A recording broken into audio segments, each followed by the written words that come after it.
வணக்கம் நண்பர்களே, welcome to movie critic channel. 1970கள்ல பெங்களூர்ல வாழ்ற ஒரு சாதாரண மண்ணெண்ணெய் வியாபாரி சூழ்நிலை காரணமா அண்டர் கிரவுண்ட் டான்களோட சாம்ராஜ்யத்துக்குள்ள போகி அங்க ஒரு பெரிய டானா மாறினா எப்படி இருக்கும்? அந்த படம் தான் ரீசெண்டா ஜி5ல தமிழ் டப்பிங் உடன் வெளிவந்திருக்கிற கேடி த டெவில். துருவ் சர்ஜா நடிப்புல மிரட்டி இருக்கிறாரு அப்படின்னு சொல்ற இந்த படம் எப்படி இருக்கு? வாங்க ரிவ்யூக்குள்ள போலாம். படத்தோட கதை அப்படின்னு பார்த்தா, படத்துல துருவ் சார்ஜாவோட பேரு காளி.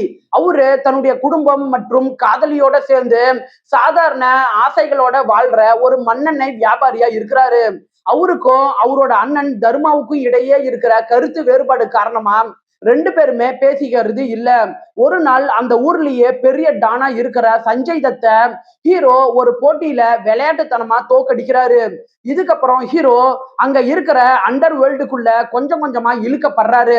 இதுக்கப்புறம் ஹீரோ தான் குடும்பத்தை பாதுகாக்க என்னென்ன முயற்சி பண்றாரு, வில்லனை எப்படி எதிர்த்தாரு அப்படின்னு சொல்றதுதான் படத்தோட மீதி கதையே.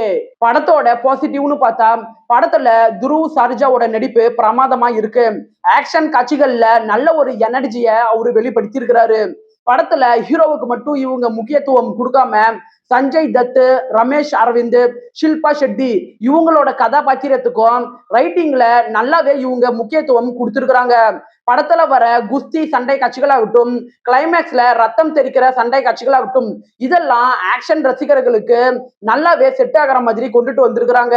படத்துல வர ட்விஸ்டான காட்சிகளாகட்டும், செகண்ட் பார்ட்டுக்கு இவங்க லீடு கொடுத்து முடிச்ச விதமாகட்டும், இதெல்லாம் நல்லாவே இருக்கு.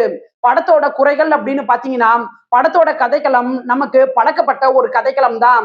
சாதாரண ஒரு மனிதர் எப்படி பெரிய டானா மாறுறாரு அப்படிங்கிறது தான் கதைக்களம். சோ அடுத்து என்ன நடக்க போகுது அப்படின்னு நம்மளால ஈஸியா யூகிக்க முடியுது. படத்தோட முதல் பாதி ரொம்பவே பொறுமையா தான் மூவ் ஆகுது. முக்கியமான கதாபாத்திரங்களுக்கு பின்னணி ஆழமா இல்ல. திரைக்கதை சில இடங்கள்ல தடுமாறதான் செய்து. ஓவராலா இந்த படம் ஆவரேஜுக்கும் கொஞ்சம் மேல அப்படின்னே சொல்லலாம். 10க்கு 6.2 ரேட்டிங் கொடுக்கலாம். படத்துல ரத்தம் தெரிக்கக்கூடிய காட்சிகள் இருக்கு. சோ ஃபேமிலியோட பாக்குறதுக்கு முன்னாடி யோசிச்சுக்கோங்க. இந்த படம் தமிழ் டப்பிங்லயே இருக்கு. விருப்பப்படுறவங்க பாருங்க. என்னுடைய ரிவ்யூ உங்களுக்கு பிடிச்சதுன்னா மறக்காம லைக் பண்ணி சப்ஸ்கிரைப் பண்ணுங்க. வேற ஏதாவது படத்தோட ரிவ்யூ வேணும்னா அந்த படத்தோட பெயரை கமெண்ட்ல பதிவிடுங்க. நாம வேற ஒரு வீடியோல சந்திக்கலாம். அது வரைக்கும் நன்றி, வணக்கம்.